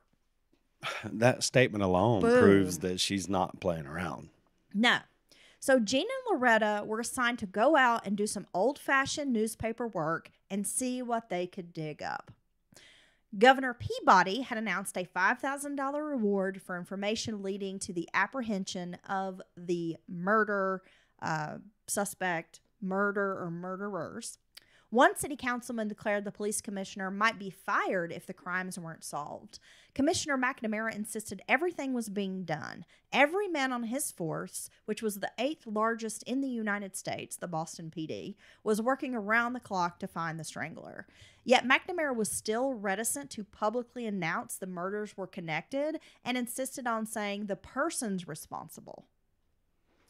See, he's done a good job. I mean, he's been pretty proactive on this, forward thinking in many things. But that's a mistake. I think that's a mistake. During a city council meeting, he made comments that there were too many dissimilarities to make one man responsible. And he's completely excluding the Clark and Bissett murder from these 4 older women. So in his mind, when he's talking about that case, he's talking about the 4 older women. Yes. Because again, I think deep down he knows, but he just doesn't want to be the one to say it. The reporters decided printing the facts would show if the murders fit a pattern and perhaps point to the killer. The women returned to the crime scenes, they interviewed neighbors, and tried to figure out how it all happened. The women, whose pictures were usually published next to their bylines, began receiving crank letters and obscene phone calls until they both had to request unlisted phone numbers. They started being targeted and harassed. I never understood the obscene phone caller, honestly. Have you? I mean, really? No, it's Like, you're so just gonna be- weird. What are you wearing? Is that macaroni you're eating? I mean, come on, man. I've never gotten it. I don't know. Well, what you got to do is you just got to embrace it and act like, hey, you're here for this. Like, I've been waiting for you to call. just weird them out. I start breathing. Start giving it heavily in back the to phone 'em, bud. Yes. Yeah. Yes. That's like if I see somebody in their car wanking it and they're trying to like be shocking or do some sort of sexual deviancy thing. Right. I like to point and laugh Yeah. at them. There you right? go. Like you see a hater, point them out. I see a whacker, I point them out. And I'm like, hey, everybody, look, guy's jerking off in his car. Look. I remember doing that one time. And my friend's mom's like, oh, my God, don't do that. He's pulling on He's his dangerous. tiny pud. And I'm like, why? He's not dangerous. There's like 40 people around. Everybody needs to look at this guy. Look at him. Hey, Yeah. everybody, look at this guy over here. Fucking weirdo. He obviously wants attention. Yeah. Through autopsy reports, the women were able to piece together more information, stuff that hadn't been released to the public. The unpublished details were a sore spot for law enforcement, who considered it sabotage, whether it was good journalism or not. Reporters meddling in police work, that was just not acceptable according to law enforcement. And I'm going to have to say it. The fact that it's two women probably sticks in their craw as well. Oh, it did. By February, the women's daily articles were cut, and the reporters felt it was in part police pressure. But their conclusions were clear. There had been a clear linking of the stranglings. There was a pattern of victims and a pattern in the crimes.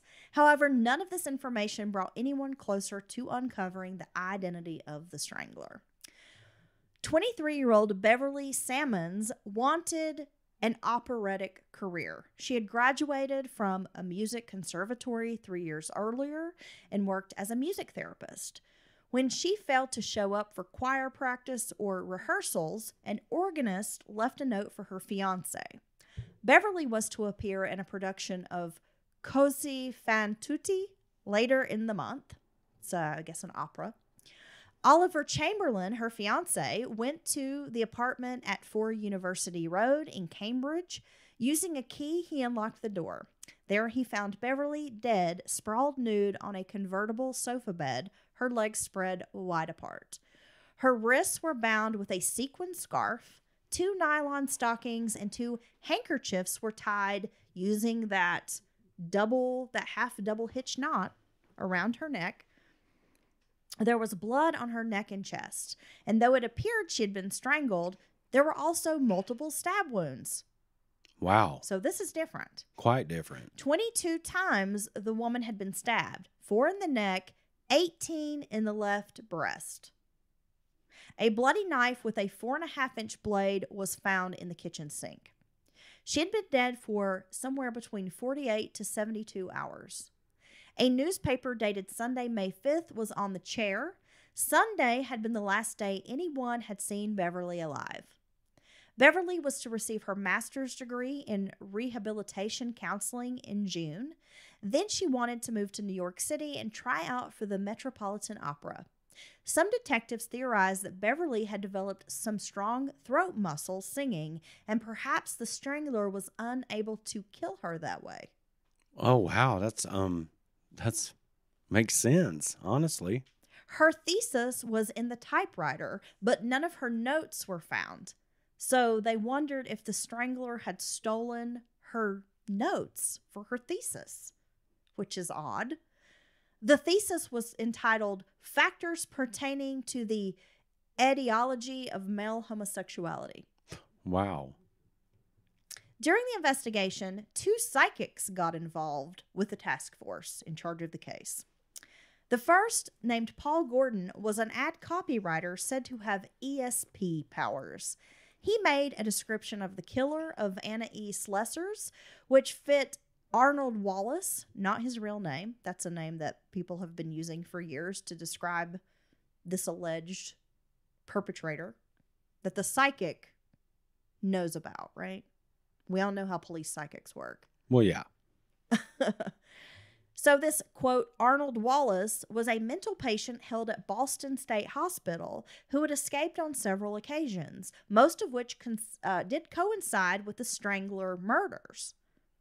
When he was consulted about the 7th Strangler murder, that of Sophie Clark, he surprisingly displayed detailed knowledge of her apartment and made a description that fit a guy named Lewis Barnett, who was an initial suspect in that murder. Though I did not find any information on this Lewis Barnett, but I guess there had been a suspect, and the psychic had a description of the suspect, and it pointed to this Lewis Barnett.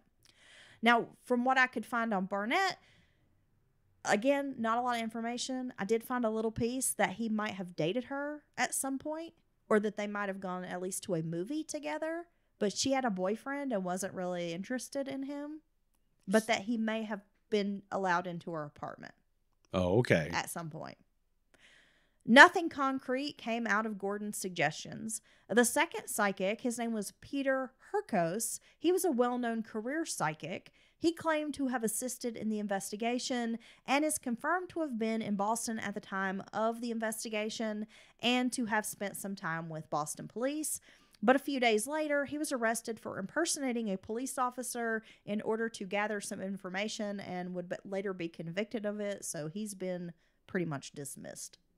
And we all know none of these psychics really ever make a difference in cases. No, typically not. As the summer of 1963 wore on, Bostonians breathed a sigh of relief with every passing week without a murder. Other headlines were making their way into the newspapers. Pope John's death was a big headline. The Civil Rights March on Washington, D.C., which happened in August, was a big story. And also the Soviets sending a woman into space. So these are kind of helping to alleviate some of the tension that was being felt. On Sunday, September 8th, in Salem, Massachusetts, 58-year-old Evelyn Corbin paid a visit to her friend, 66-year-old Flora Manchester. Now, Evelyn dated Flora's son, Bob, and the three were almost considered a family unit. So these women were neighbors, and they were in the habit of taking Sunday breakfast together. Mrs. Corbin then would attend Mass at 11:30 nearby at St. Teresa's Chapel. Each Sunday on her way out of the apartment building, she would tap on Mrs. Manchester's door to signal she was leaving, and then she would tap again once she returned. The women had breakfast as usual. Mrs. Manchester had thought she heard someone trying to unlock her door before the breakfast and even called Evelyn about it. However, they brushed it off and went on. They had their breakfast. Then it was around 10:30 a.m. that Evelyn walked down the hall a few yards to her apartment to get dressed for church. Around 11:10 a.m., Mrs. Manchester expected to hear a double knock on the door, but she didn't. Around 11:15, she phoned Evelyn to say, "You'll be late. Like, you need to get a move on." She didn't pick up the phone. At 12:30 p.m., after not hearing the departing knock or the arrival knock, the return knock, Mrs. Manchester phoned the drugstore across the street from their apartment building to ask if Evelyn had come by to pick up her Sunday newspaper. The clerk had not seen her. Around 1 p.m., Mrs. Manchester asked another neighbor to accompany her to Evelyn's apartment. She happened to have a key.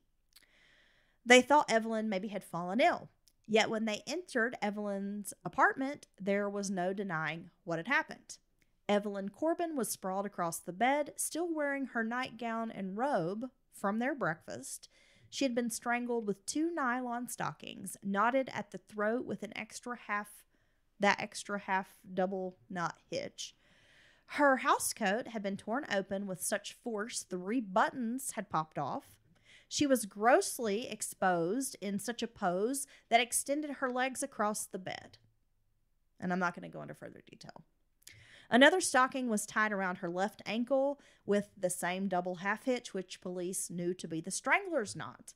Her underwear had been stuffed into her mouth as a gag. She was sexually assaulted in a manner newspapers couldn't describe, only that, quote, "The killer had satisfied an unnatural sexual appetite in the commission of his crime." Wow. I guess that's about as far as they could go with it, saying what they're trying to say in the papers. The apartment had been locked, according to police. 2 bureaus were half opened, as if the killer had done some searching through Evelyn's belongings. Out on the fire escape by Mrs. Corbin's apartment, they found a fresh donut. Yet no donuts were found inside the apartment. So they thought perhaps the killer waited out on the fire escape and had been eating donuts before murdering her. How weird. Well, again, he's stalking. He's trying to, pick his prime opportunity. After nearly a year's hiatus of killing women of a certain age, the strangler seemed to be turning his attention away from the younger victims again, right? He was killing the elderly women, then he's killed these 2 younger women, and now he's back to killing older women. On Friday, November 22nd, 1963, Americans heard the news that President John F. Kennedy had been assassinated. A distraught Boston essentially shut down. And from what I gather, Dylan, it seems like the entire United States shut down when this happened. Yeah, this was a flashbulb moment for that generation. Everyone remembers where they were when they heard the news. Yeah, businesses closed, yeah. shops closed. They were mourning. Everybody just stopped what they were doing and went home or mourned. There were candlelight vigils everywhere. It was a big deal. Very, very public assassination of your president. In Boston. I mean, this is Kennedy's stomping grounds. Yeah. Yeah, and people are just way more patriotic and more trusting of the government, and they're more connected to their leaders than anything we have and happening now. he was a beloved president. Yes. I mean, I think people really saw him as this, I don't know, example of kind of the American dream. He or was maybe young, like a family man. breath of fresh air, or maybe like he was like the Yes. bridge to the next generation for many people.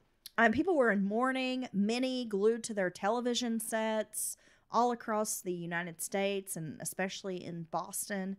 Sometime between 12:30 and 3:30 p.m., Bostonians and many Americans watched Lyndon B. Johnson attend St. John's Cathedral for a memorial service. Cameras flashed images of the White House where mourners were gathered on the lawn and all in front of the White House. 23-year-old Joanne Graff was raped and strangled inside her locked apartment in Lawrence, which was nearly an hour away from Boston. She was strangled with 2 nylon stockings with that extra half-hitch knot.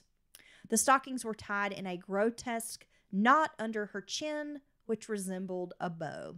She was nude except for a pink blouse, which was bunched up under her shoulders, her legs wide apart, and she had teeth marks on her breast, which was something new.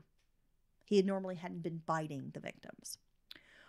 The one-room apartment had been ransacked, yet untouched on the table was an envelope with cash, enough money to pay her gas bill plus several extra dollars. There was no sign of forced entry. It was learned that Joanne had few friends. She had only moved from Chicago 5 months earlier after graduating from the Chicago Art Institute. She taught 6th grade Sunday school at a Lutheran church in Lawrence. She worked full-time as a designer for a firm that created fabrics. Described as ultra-conservative, Joanne wouldn't even wear printed dresses because she thought it was too flashy. Man, there's been multiple victims that have just recently moved. One was 2 weeks. One was even maybe less than that. And now here you are. Damn, that's kind of odd. It's kind of weird. We're going to have another one come up that's odd. Okay. Okay. Oh, my God. Is this guy a mover? Well, let's talk about Joanne. Well, she also attended a Lutheran church, which Mrs. Slesser attended a Lutheran church. I mean, there are some coincidences with some of the victims. The music aspect. The medical field. The religious, their denomination. I mean, okay, so she wouldn't even wear printed dresses because she thought it was just too flashy. She's very conservative. Her landlord described Joanne as being extra cautious, having asked many questions about safety and the neighborhood before agreeing to move there. When he came by to collect the weekly rent, she would not allow him to enter her apartment. She always met him at the door. Her apartment was kept in meticulous condition from what he could see. Again, he was never allowed in, but just, eyeballing when he would talk to her, he said her apartment seemed immaculate, just pristine. On the morning of her murder, the landlord had looked in behind her as she was paying rent and noticed that her breakfast dishes were already washed and tidied up. I mean, and he was impressed by this because she's a young woman living alone, and he's like, most of my young tenants are like messy college kids and stuff. And then she's not at all. She's very responsible. She was often found scrubbing the floors on her hands and knees when he would go knock on the door. So again, I mean, she's just kind of a certain type of person. Around 3:30 that afternoon, a woman named Mrs. Johnson, who attended church with her, had begun calling Joanne in 15-minute intervals. to remind her that they would be there to pick her up. Her husband was going to be there at like 4:30 to pick up Joanne. They had made an agreement to give her a ride to church. So around 4:40 p.m., Mr. Johnson finally drove to the apartment building and knocked on the door. He and his wife were supposed to be picking her up at 4:30, and they hadn't been able to reach her, so they thought, well, we'll just go over and, maybe she got called up or there's a problem with the phone line or something. So a neighbor, 22-year-old engineering student Kenneth Rowe, had heard his wife complain recently that someone had been snooping around the halls at night. So when he heard footsteps outside the hall that day, he decided to tiptoe to the door and listen. He heard a man knock on the door, and he described the man as being around 27 years old with shiny pomade hair that resembled Elvis Presley. So I'm assuming a pompadour type of hairstyle. So he's listening. He hears this guy knock on his door. Kenneth opens up the door, and this stranger asks if Joan Graff lives there. Kenneth knew it was pronounced Joanne. Well, he explained that Graff actually lived downstairs on the floor below, like the floor beneath, and it was the apartment directly below him. Kenneth then heard the guy leave. He hears him go down the stairs, and he hears a knock on the door and assumes that Joanne has let this visitor inside. But again, the visitor is calling her Joan. So obviously the guy doesn't know her. Not well, anyway. So then so she's found dead. The Johnsons find her. It's very similar to the Strangler murders. But Lawrence police don't want to believe it's connected because they're like, well, we're an hour outside of Boston. Right. And it seems that Lawrence police, they were not really syncing up with the Boston police to help in the investigation. They were basically telling Boston police, this is our case, butt out. Well, and in my mind, the reason the killer may be coming that far outside of the city is because the heat. People are in the city are hyper vigilant, looking over their shoulder. People are well aware of what's been happening. So maybe he's traveled outside the city so he can do what he wants without so much attention. Well, it's really weird because here you've got Joanne. People are saying she's very conservative. She never let anybody in her apartment. She didn't have men coming over. So for her to let in the stranger, right, is like, okay, well, did she know this person? Or was there some reason why she allowed him into her apartment? Or is he extremely charismatic or, able to, put people at ease? That could be some talent of his. Then shortly after New Year's Day, 1964, 19-year-old Mary Sullivan moved into an apartment at 44A Charles Street with 2 roommates. She had just moved to Boston from Hyannis. On January 4th, which was a Saturday, the 2 roommates, named Patricia and Pam, returned to the apartment from work. They worked at a business called Filene's, which is a clothing store. And I'm thinking it might be Filene's Basement, which was a store in D.C. where I used to shop. And they have almost like closeout from high-end, like Neiman Marcus style, clothing designer and that kind of thing, but they get it kind of overstock or discounted, if that makes sense. Well, it's like a ritzy Ross. Yeah, I mean, Filene's is a pretty well-known store, so I'm assuming it's probably similar to Filene's Basement. And they find Mary dead. She had been strangled and posed in a horrific way. So this is a young woman who's just moved here, and she's in the process of moving in the apartment when she's killed. Again. Yes. So I was like, you ain't seen nothing yet, Dylan. This woman's moving in and she's murdered. She had been strangled and posed in a horrific way. Now, I'm not going to go into details because it is incredibly degrading what the strangler did to this woman. I will say she was assaulted with a foreign object. A charcoal-colored stocking and a pink silk scarf were tied with a bow under the chin. A Happy New Year card was propped up against the toes of her left foot. It's so weird and gross. And it's like the killer's sense of humor coming out or something. I mean, it's just, I don't know, so strange. Inside Mary's apartment was a tiny sliver of foil, like the kind used to wrap film. It suggested to police that the strangler had carefully, possibly photographed the scene. That could be and his was trophies. Taking a memento. Yes. Yeah. Now the public uproar could not be contained. The Attorney General's Office of the Commonwealth of Massachusetts, the highest law enforcement agency in the state, would be taking over the Strangler case. Mary Sullivan's murder impacted the city because she represented so many young women. She was Irish Catholic from modest means, young, the youngest of victims, full of life and moving to Boston to seek a job. You know, this was the kind of young woman that they see every day all over the city, the kind who moves here to get a job, is later going to get married, raise a family. It was not only the shock of horror, but the shock of recognition in this case, because she was like every young woman in the city. And these detectives, they have daughters this age. Right. And they're sending their daughters out on their own. And, you know, I listened to a podcast, again, I mentioned Stranglers, where they interviewed her nephew and people who went to high school with her, and they described her as being just this very like reserved kind of young woman. She didn't have a whole lot of friends, and she'd really looked forward to moving to Boston to kind of just change her life, right? Jean Cole wrote a piece for the Boston Record American regarding the failures of the different police departments on working together, how they didn't share information and they were not coordinating. She suggested a clearinghouse be set up where everyone could focus on the details of the case. And she wasn't wrong. There were 6 different police departments working the Strangler murders. Some didn't recognize the murders were the work of a single killer. Therefore, they didn't feel they needed to share details with the other agencies. Some denied altogether that the murders in their town had anything to do with the Strangler murders. It's just a big clusterfuck.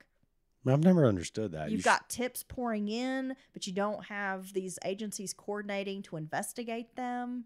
And we're going to get to one of those cases in part 2, a case that could have potentially solved the crime early on and prevented some of these murders if someone had just taken the tip seriously. Well, that's why I don't understand. Even if you don't think yours is connected, sharing the information can't harm anything. You know what I mean? It may even just give the other investigators another idea or another viewpoint or a way to, or you could have somebody in your department who has a knack for, you know, looking at this, you know, type of information and coming up with a pattern or something. So I've never understood the pissing contest between agencies. One fact stood out. All but 2 of the murders had taken place on the weekends. Anna Slessor's murder took place on a Thursday, June 14th, but that was also Flag Day, observed as a holiday in some states. So, again, I mean, it's pointing to the fact that, like the one psychiatrist theorized, this is a person who works like a regular job and they don't want to be missing from work. Right. Or draw attention to their absence. But on a Flag Day, they might be off. Exactly. So that's an interesting point that Jean Cole had mentioned in her article. Sophie Clark had been killed on a Wednesday. So you have 2 of the murders during a weekday, but the rest are all on weekends. A check showed that nearly 500 sex offenders had been released in Massachusetts the previous year. Yeah, it's a lot. Thousands more freed from other states. Police were operating under the theory that criminals stick to what they know. A pickpocket isn't interested in forgery. A home burglar isn't interested in stealing cars. So they needed to focus on suspects who had committed similar sex crimes. And I think that's smart. Yeah, that's reasonable. This is where we leave part 1 of the Boston Strangler. Oh my gosh. Okay. I got to go process all this information. So Heather. join us next week for the conclusion. We're going to be discussing more cases. We're going to talk about the arrest, the trial, and theories surrounding the crimes. We'll also be discussing some cases in other states, but with a very similar MO Oh my gosh. as the Boston Strangler. And a suspect who was arrested in New York that could have been the Boston Strangler. Damn. And whether the person who's been charged is really the killer. And there are theories there could have been multiple killers. So we have a lot to talk about next episode. I hope everybody is doing well and didn't fall asleep during that. I know it was very lengthy. No, I think it was engaging. And we still have so much to discuss, Dylan. Yeah, and I would like to thank the sponsors of today's show and all our patrons who so generously donate over there at patreon.com/Mountain Murders podcast. And you can get all kinds of extra content. You can help support us directly, which we really, really appreciate during these hard, tough, trying times. And there's a ton of content, and we have a lot of fun over there. We're a little bit different, a little bit even loosier and goosier. Oh, gosh. Imagine that type of We deal. have ad-free episodes. Our top tiers have access to our other podcasts, Dancing with Myself, which is my 80s podcast. I have several new episodes. So if you're into 80s pop culture, music, movies, fashion, you're an 80s kid like myself, it'll be very nostalgic for you. Check that out. Again, that's called Dancing with Myself. And we have a movie podcast, Cult of Sleaze. Dylan, we have to record a new episode for the movie pod. We watch bad movies, so you don't have to. Yes, but you may be enticed to watch the bad movie after you hear our review. Gosh, we watch some great ones. We have a lot of fun with all that, and so yeah, we hope everyone likes to take a look on that. Take a look at that if you can, or want extra content. There it is, waiting on you. Yeah, thanks so much. We'll be back on Wednesday with a brand new midweek episode, and then we will have part 2 next weekend. All right, thank you. Stay safe. Thank you, Heather. Stay vigilant. And look over your shoulder. Yeah, it's true. Keep your head on the swivel, Dylan. It's true. Bye. Bye.